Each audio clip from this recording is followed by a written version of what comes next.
Welcome to Sports CTO Podcast. In this series, we will be connecting with industry leaders in the sports industry, where we will simplify sports technology. I am Ami, your guide in this journey through the minds of tech leaders who are shaping the future of sports. We will dive deep into conversations and innovations driving this industry, from AI to cloud, from cybersecurity to sustainability. If it is sports tech, we are talking about it. Today, we have a very interesting guest and a completely different topic of discussion with us. Today, we have Mr. Bryan Fink, Director of Operations at Fantastic V. Originally working towards a career in archaeology, Bryan was thrown into the world of esports from an outside industry.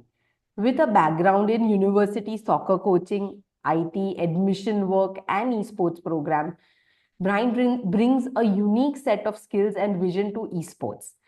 He has developed two separate university teams from scratch and consulted for dozens of universities and high schools looking to start programs. He co-founded Serendipity Esports to build more supportive esports environment.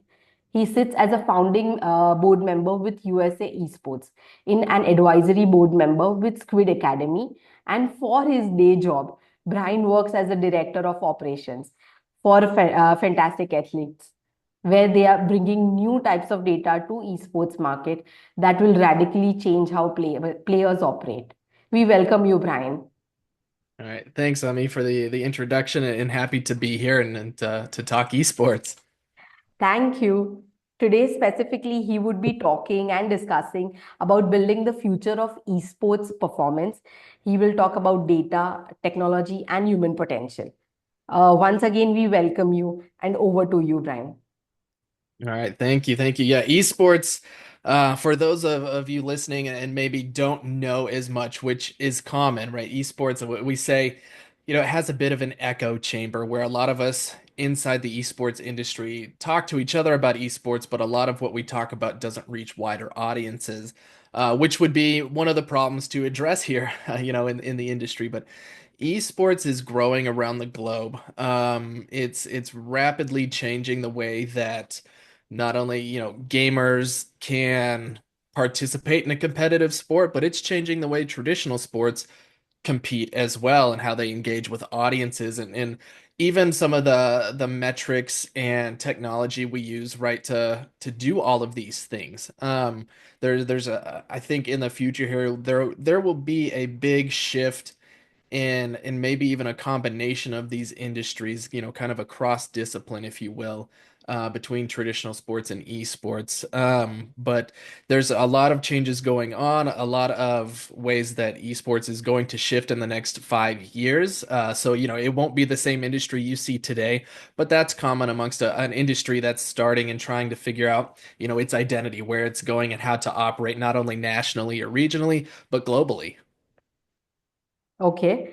So, the first question is how do you see the data analytics transforming the way esport teams approach trainings and player development? Yeah, so number one, I always encourage a lot of esports teams, players, coaches, managers to look at traditional sports and the data that they're using in performance metrics to not necessarily copy, but to adapt that for esports players, because there is a difference in how esports teams operates. But number one, they operated in, I've mentioned this in other podcasts and a lot of conversations, they operated as entertainment companies versus sports teams, and we need to change that mindset. So taking data from a sports, mindset versus an entertainment mindset, a lot of what esports teams traditionally rely on for performance data is a lot of audience metrics, how well they're engaging with their audience, how well their players are engaging with their audiences, how many streaming hours they have, and of course they want their players to be good at the video game so that the team can win at the same time, right? And so the problem with that is they spend all their money and time on audience metrics and they don't have good systems of data or metrics for their players.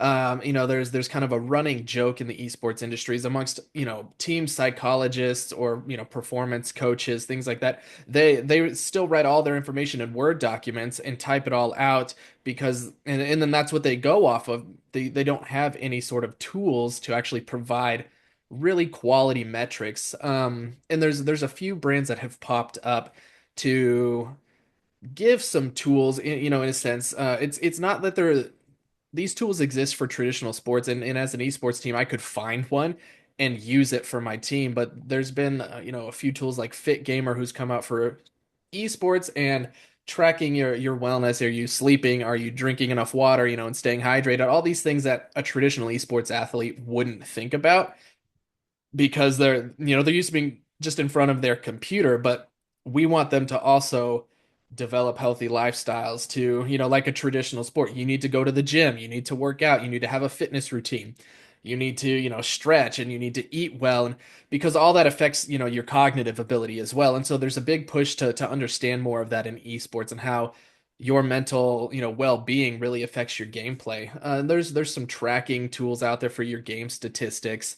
And the big thing that you're seeing, and I'm sure right in traditional sports as well, but esports kind of takes it to this different level because it's more intrinsic to use computer tools with gamers.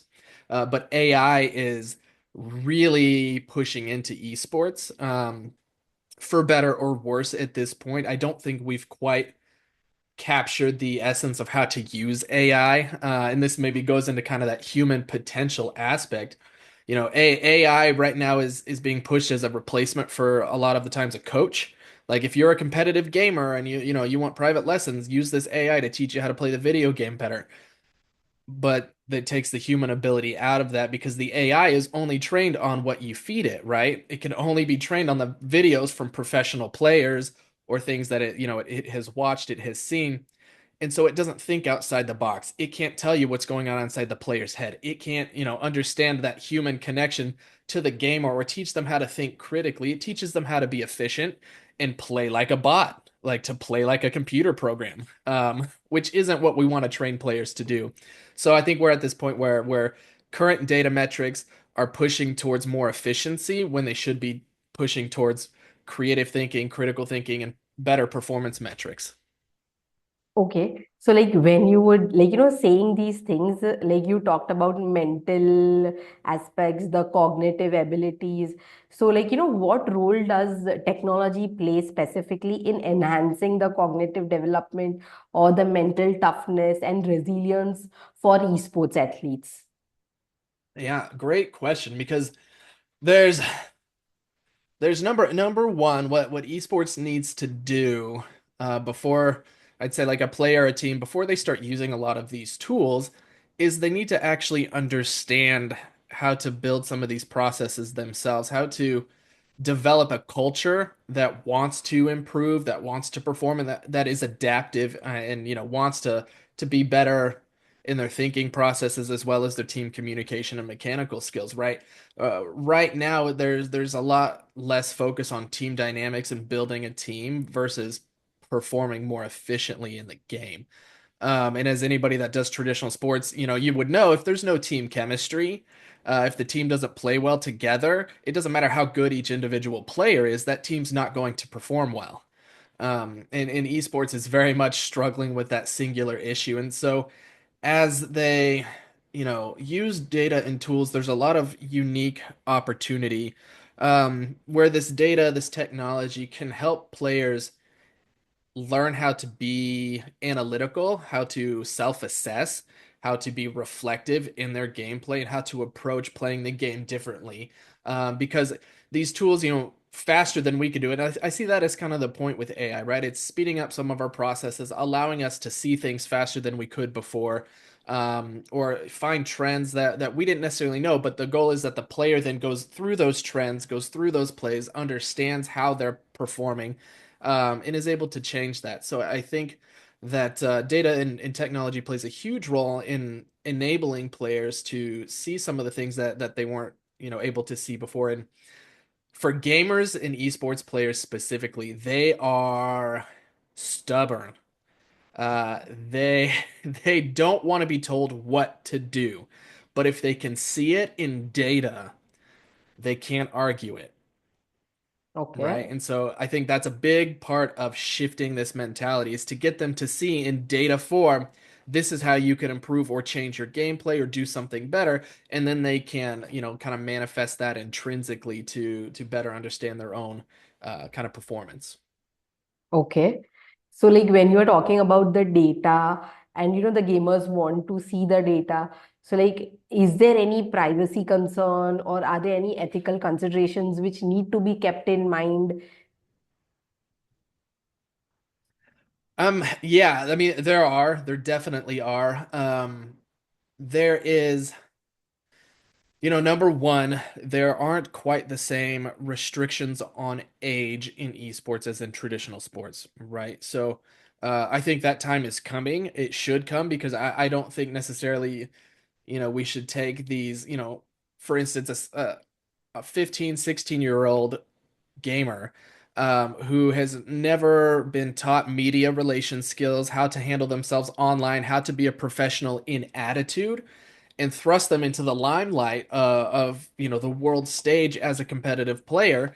And give them no skills, no supports. That oftentimes they take these players and they move them into a team house, so they're living with other players. Maybe their parents gave consent for this or different things like that. But they've just kind of been thrown into this, and so a lot of the times what you'll hear in stories is like say these players are playing for practicing like 6 to 8 hours a day as a team, and then they're told to go stream for the audiences another 6 hours. So they're putting in 14-hour work days as gamers, and sometimes as minors. And I think there needs to be some rules around this. So the ethical and concerns with data revolve then around how to monitor the data of a minor, how to utilize that data, how to make sure it's secure, build privacy around that, and the same for even the professional teams, even for people that are, of age and different things, there's a big concern within esports and gaming in general that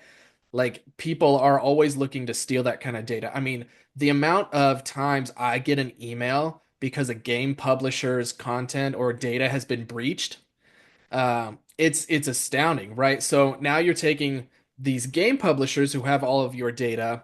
They're having data breaches, which then reflects poorly on the esports players and teams because they're attached to these game publishers. So I think a massive conversation should be had around the ethical concerns regarding data and privacy protection for esports. Okay. Now it's a two-part question. Like, are there any variables in the esports market? And if yes, like, if you can explain a bit in detail about, the performance monitoring devices which are there and what are the way, those are changing the athlete tracks or to improve their physical health or the mental health. Like, if you could share. Yeah, definitely. So, there is a lot, I think, and there's a lot of exploration, of course, going on with this at the moment. And some of it deals with, regions and how each region across the globe approaches esports and esports performance because we see it differently because there's no standard, right? With a lot of traditional sports, say like, FIFA, for example, with that federation, there is an international framework for how the football and soccer leagues operate.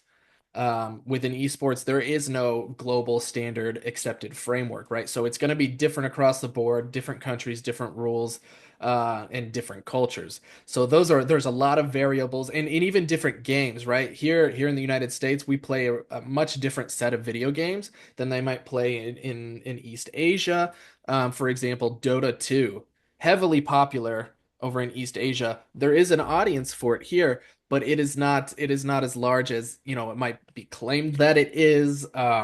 If you ask anybody in my circle, nobody plays that game with esports, right? So there's even a difference in what types of games you want to build data and metrics around and how you want to track that because there's different genres, from like an FPS, a first person shooter game, to a battle royale game, to a sports game like FIFA or now EAFC, and or NBA 2K or these types of games, and they each require a different set of data around that for performance metrics. One of the other variables could be that next year, in an update for that video game, the game publisher could change the entire process that the game goes through, right? So it's constantly adapting. So whatever data we build has a lot of variables and needs to be adaptive. And especially when it comes to performance and performance metrics. Here, what we see a lot of is also, this there's a focus on analyzing, dexterity, eye movements, how your brain, they'll attach the electrodes to your head and see how your brain is operating, what's lighting up to as you see different parts of a game. But there's it's what the phrase we use is putting the cart before the horse, right? You have put everything here in front of where it needs to be because we don't even have good team dynamic structures or esports standardization policies, across the board. There's not one league people playing, and yet you're trying to take these, a lot of the times these teenagers or young adults and put them through all these tests you might do for traditional professional sports, but they don't even know how to, analyze their own gameplay performance outside of the standard, which I guess there is one standard of record your video gameplay, watch the recording, talk about how you could play better. But then they take that and they go, all right, well, how are your eyes moving across the screen? What are you tracking? How fast can you move your fingers across a keyboard or a controller and things like that? But you still haven't told that player they need to go to the gym, that they need to sleep better, that they need to drink water, that they need to get out away from the screen, to go outside, to take a walk, these other things. So like I said, it's kind of putting the cart before the horse here. But there's a big push into that market of understanding the mental performance of a player at this kind of stage in esports. Okay. Another question, like, I want to ask it out of curiosity, is is there any age range and the esports segment, like certain games are played by certain age group only. So, like, what is the age group? What are the games played and how it shapes up? Yeah, no, absolutely. It's a good question to ask because people don't ask it enough.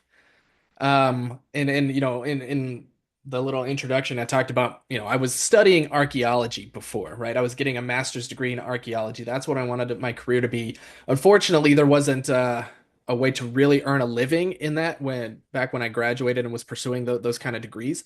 It was a lot of fundraising for your own salary. So I fell back on my IT skills and career and then, worked in higher ed for a little bit anyways. But part of that is understanding societal trends, right? In archaeology, the point is to uncover the past, why we are where we're at, how the society did what they did. And so applying that to how we understand esports, especially in this early stage, and catching those shifts, catching those trends early, and consistently asking those questions is a big deal, and it doesn't get asked enough. Um, for example, there are I mean, a game like StarCraft 2. So it's the real-time strategy genre, RTS game, that the first version came out when I was a kid. And I love the RTS genre, the strategy genre. So I played a lot of StarCraft 2. But what you're seeing is that it's popular amongst, 35 to 45 year olds because we grew up with that game, and there's not a lot of the younger generations that play that game. And Call of Duty stays popular amongst multiple age ranges because they release a new game every single year. Some of us might say that's too fast now because we just figured out the last year's version by the time you release a new version with a new set of rules and gameplay mechanics. And again, you talk about it's always changing and that there's no stability in that. But then, a game like Rocket League, which for those unfamiliar is car football, right? There's a big ball. You're driving these little cars around and you're trying to get that ball into a goal. And it's usually three players on each team. And so it's popular because people understand the game mechanics already. They intrinsically know, oh, this is like the traditional sport, but I'm driving this car around and the ball is a lot bigger. Um, and so it's popular across a lot of age ranges and things like that. But there's other games like Valorant that came out not too long ago, became really popular amongst university teams and players, that college and university crowd. But the last couple conversations I've had with middle school or high school esports coaches is that their kids don't play that at all. So in the span of 10 years, you're going to have the next generation of esports players grow up playing a completely different set of games. And in traditional sports, where you take, maybe that 5 or 6 year old kid and they start playing cricket or soccer or basketball or baseball, and they grow up through those camps and they're part of those teams, and they spend a lot of their life in that. With esports, every 5 to 10 years, there's going to be a shift in the types of games that they play. Number one, because those publishers are concerned about revenue, right? That's as a business, that's their goal. Esports is not their goal, but revenue for the games is, and so they're pushing out content and game updates and new versions. And but on the sports side, we want to kind of crystallize some standardization somehow with this. And so you do see again, games are played by different groups, in different places, different age ranges, and some played across all of that, but some aren't. Okay. So, what is the relationship between the data scientists, the coaches, and the athletes, basically, who are building the esports platform and going ahead with it? So, like, how it is related, or how can it be related?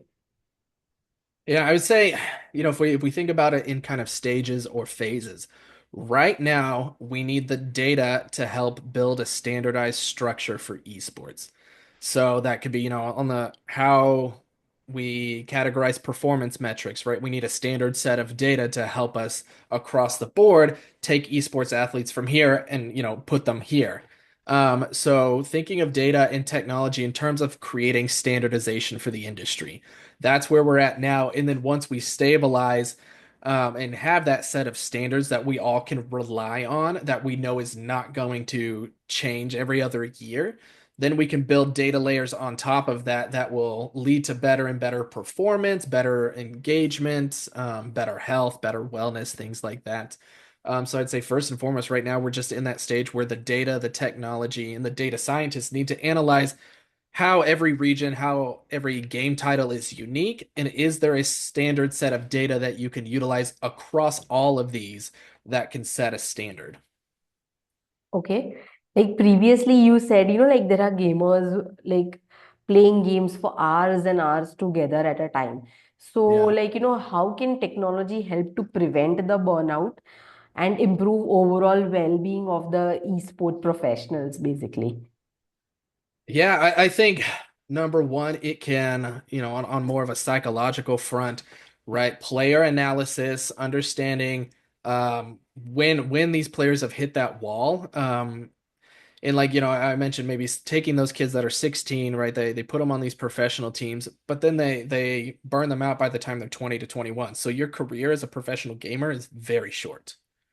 And that's the average, right? So we need to increase the longevity. So we need to take that data, build a case around these players for how they operate, what should be the limits of how long they practice, how many hours they're in front of a screen, and then maximize the time that they are practicing so that they do improve in performance, but not at the risk of their mental health and not at the risk of skill development or transferable skills. A lot of the time these players what they call retire, but they get let go from the teams and they skipped, maybe college or university. They don't have any skill sets that they've been taught as a player outside of how to create content and how to be good at the video game. So they're kind of left wondering, what do I do? Right? So we need that data to surround the player to help these teams create that structure of, okay, this is how a practice session should work. This is how long that player should be in front of that screen before they take a break, before they need to go do some exercise, do something, more physical.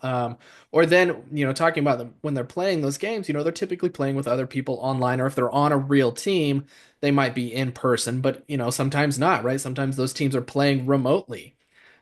So using technology to build better relationships, to create those better team dynamics, to create that team chemistry, is something that is very much needed in esports right now. Okay. So like when you were saying that, there need to be rules, there need to be regulations. So like according to you, being in the industry from such a long time, like what are your predictions for the future? Like, how soon there would be regulations coming into place which can help the esport professionals? Yeah. So I think one of the first things that we need to work on, I it depends on how fast we can get each country to have kind of a national sanctioning body of their own, a federation of their own. Like here in the United States, there's not a league that is recognized as like, hey, this is the National Esports League, right? There's a bunch of little leagues, a bunch of tournament platforms that organize their own tournaments and so that there's no organized league and organized federation even for the United States. Some countries have government backing, right? The national government has created a league or created a federation to look at esports and things like that. But it's different in every country. So, and then you take that to the world stage, right? There are a couple world federations, and their standards are different from each other. And we just, of course, had the Esports World Cup for the first time. But even that was centered around, it was more heavily marketed towards maybe like Asian audiences or Europe. Like in the here in the United States, Canada, South America, there was almost no advertisement for the Esports World Cup. So like the general public doesn't even know it was happening. Um, and that's telling of where the industry is at as far as they're not educating the general population on esports. They're not building awareness around the sport or the industry. So it takes kind of that lifting of letting everybody know that this exists so we can build a national body on top of that or a national league that is recognized by everybody as kind of that standard. And then on the global level, right, you take those standards and you create an actual federation with a real set of standards that takes into account all the different cultures, regions, video games, and then you put that together. So I think it's going to take at least probably another decade before we've realized something at that scale. But right now there are a lot of organizations competing, to maybe build something like that or to get ahead in that regard. So there's a lot of growth, a lot of adapting, a lot of change coming in it. But I think maybe in the next 10 years, you will finally see some kind of global standardization. And traditional sports, it took decades to do this. Esports thought they could build it in 10 years, but as different as esports is, it's not different enough to not learn from those organizations in the past and kind of walk in their shoes, right? They tried to do it on their own and they needed to take that advice from others, from organizations that have come before them and build something.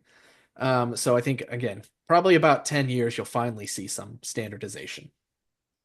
Okay. So, like, if you could give examples of any technologies or tools, it can be related to AI or machine learning, which is increasing the reliance on the data, what you were talking about, the data-driven processes. So, are there any examples specific, if you could share? Yeah, there's quite a few companies and brands out there that have started. There's, insights.gg does what we call VOD reviews, video on demand reviews.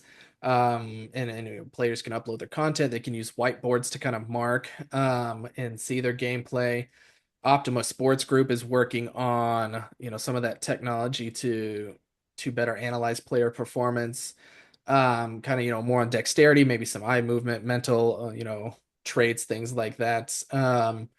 Brands like there, and then there are coaching platforms like Medify, other ones like Esports Tower, Gosu Academy that take coaching and individualized approaches to coaching players, and then each of those coaches might have their own data that they go off of. AI driven tools like Omnic AI, Gamelytics, where they're using AI to show players, where they can improve in their gameplay and take some of those data points. But again, right, as the game changes, every 3 months, most of these games update with like what they call a season. It's a new season, and a season lasts 3 to 4 months. but they maybe update some of the characters, some of the gameplay mechanics, all these kind of things. So every 3 months, something's a little different. And on an AI side, you then have to take that AI, retrain it on the new updates for it to be able to give you an output that is reliable at all. But there's a lot of good metrics, that it can give you maybe about some play styles. And then there's what we're doing at Fantastic, which is introducing a new data.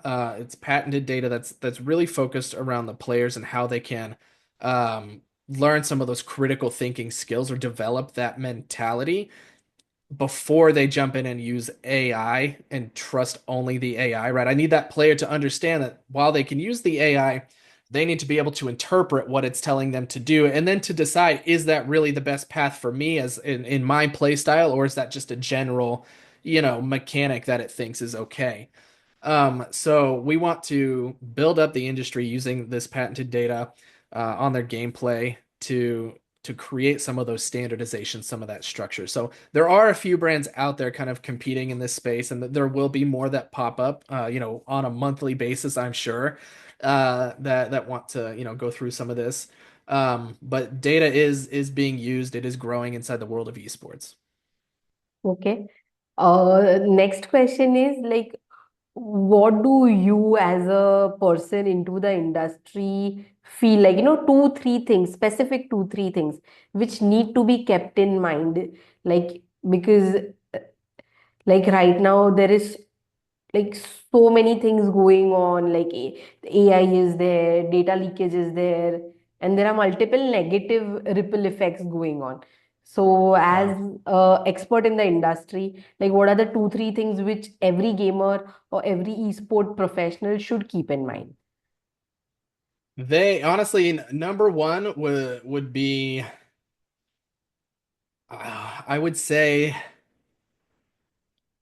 I just want to say to be adaptive, honestly. Number one would be adaptive because like so some of these guys that were early on, right, we created in esports, LAN events where you're playing in person and things, but when the venture capitalist money came in, it accelerated things so fast, and the industry is trying to run to catch up with where that money went, but the money dried up because there was no revenue stream. So you have to be adaptive in esports because it is still finding out, where it's going, what its identity is as a sport, where those standardizations are, and the games are always going to change at this point. So that ability to be adaptive as a player, as a professional, as an industry leader in general, you have to be adaptable, and you have to be okay not knowing everything, right? There's this big it's like gamers. Like, I mean, there were plenty of players that I coached who were like this. That they didn't want to let you know that they didn't know this little detail about this video game or something about team dynamics. They would just, like I said, they're kind of stubborn in that sense. And if a lot of these esports professionals grew up or started playing or competing with in a certain style in a certain game, they're going to die before they admit that that style needs to change. And so we need to be adaptive. We need to be okay admitting we don't know everything because it's still evolving, and that's okay. But what we need you to do is not be afraid to understand new trends, figure out where things are going, and to learn, right? And I said this, sometimes it's in an unpopular opinion, but esports professionals have to be willing to learn. And that doesn't mean just going, and talking to other people about what they're doing, but it's actually taking that to heart. That we say there's a difference between maybe hearing and listening. Like, I heard what you said, but I didn't really listen to it, right? I shut off. So that's there's kind of a difference there in esports and a lot of the professional space where we hear what everybody's saying, but we're not listening to it. And so we need to be adaptable. We need to be okay not knowing everything, and we need to listen. Because a lot of the times our audiences, our colleagues are telling us certain things, or like I'd take somebody like my parents who they know I work in esports, they know I play video games, but they don't know anything about it. But sometimes those people are saying, "Hey, we want to know more about it," right? And we're not listening to the general public who's trying to connect with us, but we're not listening to what they're saying, right? So there's adaptability. We don't know everything, and we've got to listen. And I think if every gamer every esports professional really takes those kind of things to heart, they're going to start, building some chemistry, building some dynamics that are different than what we're seeing now. Okay, now we will move on to the next segment of the podcast. It is the rapid fire questions I will ask you, and you will have to be really quick in answering Okay. those. Okay, I have a few. I'll start with an easy one. What's more important, data or human instinct in esports? Human instinct. Okay, if your esports avatar had a fitness tracker, what would it say about your performance? Answer in one word. Ooh, what would it say about my performance? Ah, probably I need to care more. Okay. My Uh, brothers told me the same thing. They said, "Hey, you need to try when we're because we play every a couple nights a week just to stay in touch and different things like that." And so I told them last week I was going to try. okay, okay. Interesting. Next is AI in esports. Is it a game changer or just a trend? Both. Okay. If Both. you It's a trend, yeah. Oh, go ahead. go ahead. Sorry. It's a trend right now because they're trying to, it's like everybody, if you ask a gamer, hey, if we were to put something into a platform, what would they want? And they said, oh, could you put AI into it? But they don't know why they want it. They just know that it can do something cool. So it is a trend, but it will be a game changer. True. If you had to wear a wearable during a 24-hour gaming marathon, what would it monitor? Your heart rate or your snack consumption? Definitely my heart rates. I might have a few snacks while I'm gaming, but the heart rate definitely spikes. Okay. Which tech innovations are you most excited about in esports? Name two. Ooh. I'm excited. I don't know where it's going, but I am excited about the possibility of kind of these virtual reality sports because it takes the gamer out of their chair and it makes them move around, right? And has some physical component to it. And so I think that's while I like, sitting in my chair and playing video games, I think that's a very unique way that this can progress and actually take these esports players and turn them into, physical athletes in that sense. Um, Another one would be just I guess the technology revolving around psychology and understanding gaming behaviors and player mindsets. I'm really excited to see some of the kind of trends and the data behind that coming forward. Okay. Can data predict an esports champion? Yes or no? Mm, Not yet, not yet. I want to say no. There's some parts where you might say yes, like in the AI trends, if every player is learning from the AI, then that is going to be very easy to predict who the winner is going to be. But if we take the human instinct, which is why I think that's more important, and we put it into the game, then it's going to be much harder to predict. Okay. What's the one performance metric every esports athlete should track? The one esports metric, honestly, right now it's how much time you're sitting in front of that screen. All right. Like we'll go to the last segment. We'll start again. Like we'll go to the last segment. You have to answer in 30 seconds. Okay. AI in esports. So AI and esports, it's good and bad, but I think ultimately good. Okay. And any last few parting words if you would like to share with the audience? Yeah, there's a lot of talk about right the issues in esports, and I talk about the issues in esports, but I like to talk about them from the position of how we can improve, not to just complain about the issues, right? So I'm very optimistic about esports, regardless of what you might hear out there. Esports is growing. We are working on creating a dynamic industry that does have a set of regulations and standards that will help players thrive both physically, mentally, and really create something that I think is unique that doesn't really exist in the world at this point. So I just want people to know that esports is going through a lot of that change, but it is going to be good, and you're going to see a lot of good come out of it. But just to keep that hopefulness alive. Absolutely. Thank you, Brian, for sharing wonderful insights and joining with us today.